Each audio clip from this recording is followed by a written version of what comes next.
Good morning, y'all. Welcome to my office. So a little bit of a new backdrop for us today. Too cold to be out on the patio, which is my preferred place to start my day off with my planner. I've seen a lot of questions. What's your resolution in 2018 as it has to do with your planner? What are some tips that you might have for me for 2018 going into a more productive planning routine?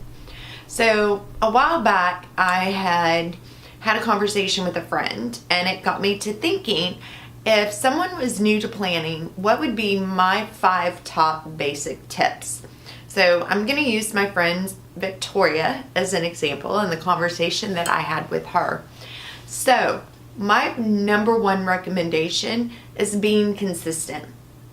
Starting off every day with a plan helps you be more productive. So 1 minute of planning gives you an hour of productivity, I think is the quote that I'm remembering. So I try to spend 5 minutes in the morning and 5 minutes at night. And if you've seen some of my other videos, you'll be familiar, or you will have heard me say 5x5 planning. So I take 5 minutes in the morning and I think about, okay, what is it that I need to accomplish today?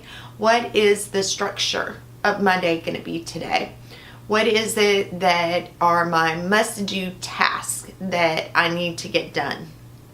And I just kind of jot those down in my planner, and I make my task lists and my, errand list, or my groceries, or whatever it is that I have to deal with. Just 5 quick minutes in the morning with a cup of coffee and some quiet space for just me.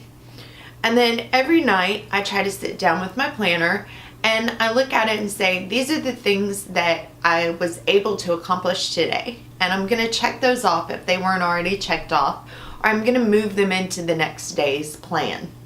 Or maybe to next week, who knows? It depends on what it was and what kind of day I was having. So 5 minutes in the morning and 5 minutes at night every single day will help you be more productive in your daily routine. The other biggest tip that I have is learn to say no. No, I can't do that today. No, not today, but Tuesday. No, I'm going to let Sarah take care of that. Learning to delegate, learning to say no, and learning what your own personal limitations are will help you be more productive in your planning and help you feel less overwhelmed. It's not my responsibility to say yes to everybody that comes to me with a task for me to do. And I'm not being selfish if I say no. As women, which most of us watching these videos are women, and most of us that are involved in the planner community are women, have a hard time saying no. We want to please everybody, and women by nature are nurturers, pleasers. We want to help. We want to do for other people. We want to feel valued. And the way we validate that is by taking on too much work. So, no, it's okay to say no. So for 2018, I am giving you permission to say no. No. And it won't make you a bad person. I promise. It'll give you a little bit more control over your life, and it'll help you feel a little bit more productive if you're not overwhelmed with all of these mundane things that you've said yes to. Now, say yes if somebody really needs some help or something, but it's okay to say no. No, not today, but I can get that for you tomorrow. No, I can't this week, but I can next week. No, I'm not going to be able to accomplish that today for you. It's okay. It's okay. So, my third tip, be realistic in your planning. You don't have to sit down and at 6 o'clock in the morning I'm going to get up. At 6:05 I'm going to make the bed. At 6:10 I'm going to make a cup of coffee. At 6:15 I'm going to sit down with my planner. At 6:20 I'm going to go to the bathroom. At 6:25 I'm going to go wake the kids up. You don't have to be that regimented with your planning. Block it in. Today I am off work because it is January 1st. So from 6 a.m. to about 10, I'm going to play with my planners, and I'm going to make a video, and I'm going to edit it, and I'm going to get it uploaded. And then from 10 to 2, I'm going to take some time with my husband, maybe watch a movie, lounge around the house, that kind of stuff. I don't have housework on my list today, and I'm very proud of that. You know, and then from 2 to 4, I'm going to start pedaling around the kitchen a little bit. I'm going to get us some food together to watch the bowl game tonight, and I have time blocked off for the bowl game.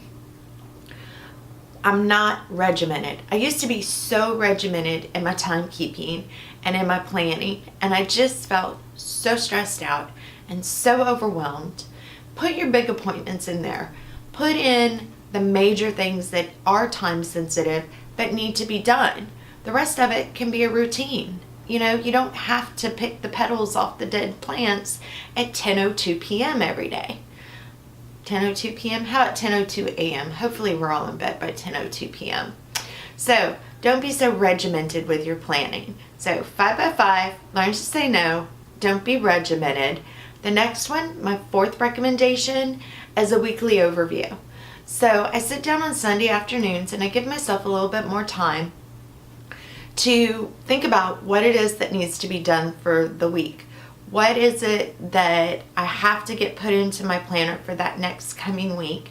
And I do like a large overshot of what it is that my week's going to be. So today, while I'm out and about, I may need to do something next Thursday. So I'm going to put it on a little sticky note and I'm going to stick it on my planner, or I'm going to write it in on with pencil in my planner. And that way I have it and I know what it is that needs to get done when I get to that day. Yesterday, today is my Sunday. I work retail, so my days are a little bit off from everybody else's. So your Sunday may be a Wednesday, who knows? But I sit down and I just kind of block off what the important things are. What's the information that I'm going to want readily available each day, just to kind of speed up that 5 by 5 planning. So weekly overview and planning your week out.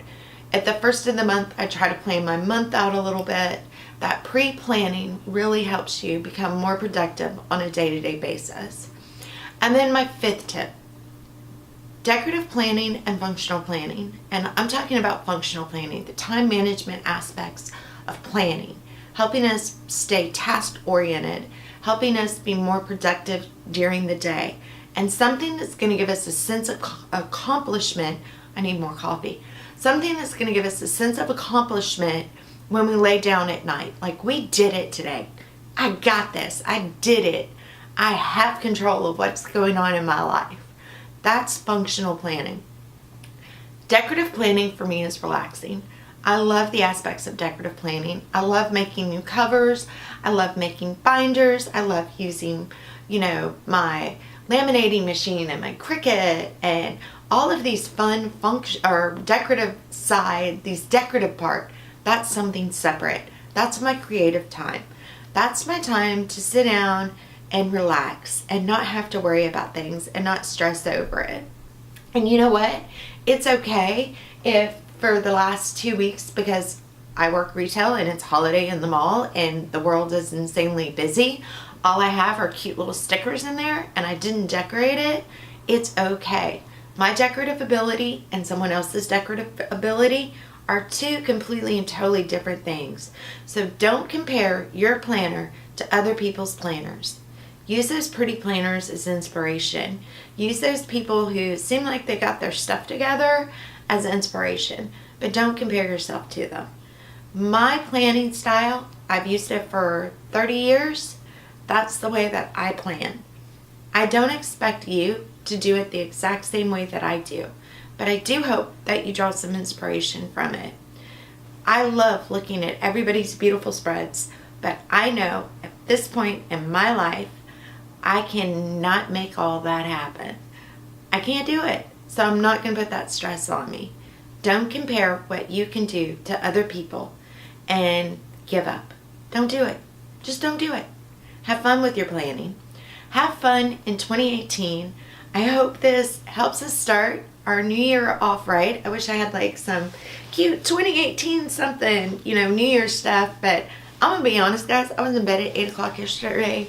My husband says he woke me up at midnight to give me a kiss, but yeah, I don't remember that. So, as we go into 2018, let's keep it real. Let's keep it functioning. Let's have some fun. My renewed commitment is to give out those tips and those tricks, and I'm gonna work with some DIY stuff today. So hopefully I'll have something new for y'all within the next week or so. Until then, happy planning, happy 2018, and sit back and just enjoy it. Bye, y'all.